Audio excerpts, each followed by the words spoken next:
When you're talking about Operation Barbarossa, to go back to your original question, Lex, you're dealing with an operation on such a vast scale that operational level of war is absolutely vital to its chances of success or failure. It doesn't matter how good your individual commanders are at the front. If you haven't got the backup, it's not going to work.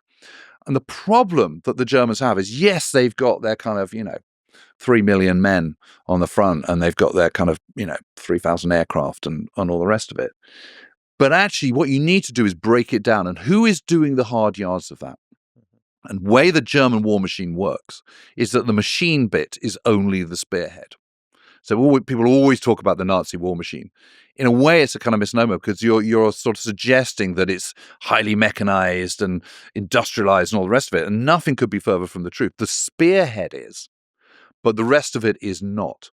And this is the kind of fatal flaw of the German armed forces in the whole of World War II, really, but even in this early stage, because in Barbarossa, you're talking about 17 panzer divisions out of, the 100-odd that are involved in the initial attack.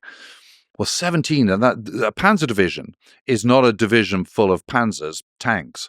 It is a combined arms motorized outfit. So scouts on BMWs with sidecars, armored cars, infantry, grenadiers, panzer grenadiers, which are infantry in half tracks and trucks, mechanized. It is motorized artillery. It is motorized anti-aircraft artillery. It is motorized anti-tank artillery.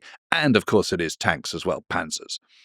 But those are a really, really small proportion of, you're talking less than 20% of your attacking force are those spearhead forces.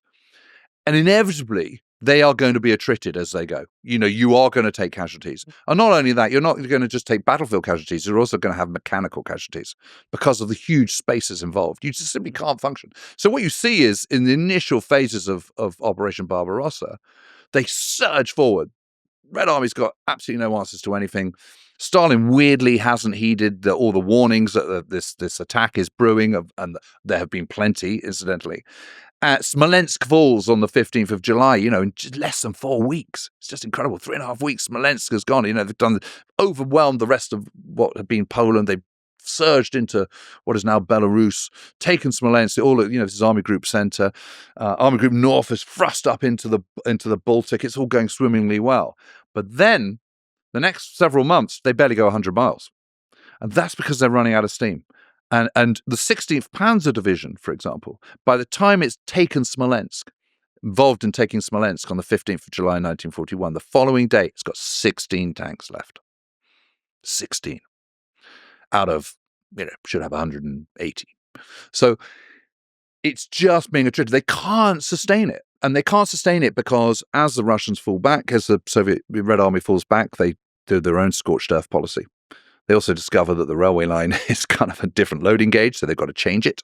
So the Russian loading gauge is slightly wider. So every single mile, every yard, every foot, every meter of that they're capturing of Russian railway has to be moved a couple of inches to the left to make it fit the German Kriegslok in the standard train of locomotive of the Reichsbahn. Just imagine what that's like. And also, Soviet trains are bigger, so they can take more water, which means the water stops in between are fewer and far between. So the Germans, when they come in, their trains, their Kriegslok are smaller, so they have to be rewatered more often and recoaled more often. So they have to, it's absolutely boggling just how complicated it is and how badly planned it is, because they haven't reckoned on this. They're having to kind of think on their feet. I love the logistical details of all of this, because yes, that's a huge component of this, especially when you're covering that much territory. But there is a notion that if Hitler didn't stop Army Group Center, it could have pushed all the way to Moscow. It was only maybe 100 miles away from Moscow. Is that a possibility? Because it had so much success in the early days pushing forward. Do you think it's possible that if Hitler, as we mentioned from a military blunder perspective, didn't make that blunder, that they could have defeated the Soviet Union right there and then? Well, my own view is that they should never have got close. Red Army has plenty of men to be able to see off anything that the Germans can do. The capture of Kiev, for example, in September 1941 was a catastrophe for the Soviet Union and should never have happened. I mean, Zhukov is saying to Stalin, "We got to pull back across the Dnieper." Stalin's going, "No, I can't possibly do that. You can't abandon Kiev. It's like third city in the Soviet Union. No way. No, absolutely not." And he goes, "Well, we are just going to be overwhelmed. We can't hold this." And he says, "Either back me or fire me, back me or sack me." So Stalin sacks him. Obviously, as we know, Zhukov gets rehabilitated in pretty quick order, and Stalin does learn very quickly thereafter to learn the lessons. But the opening phase of Barbarossa has been a catastrophe, and so as a consequence of Stalin refusing to let his men retreat back across the Dnieper, which is a substantial barrier and would have been very difficult for the Germans to overwhelm had they moved back in time. That's another kind of 700,000 men put in the bag. I mean, that's just staggering numbers.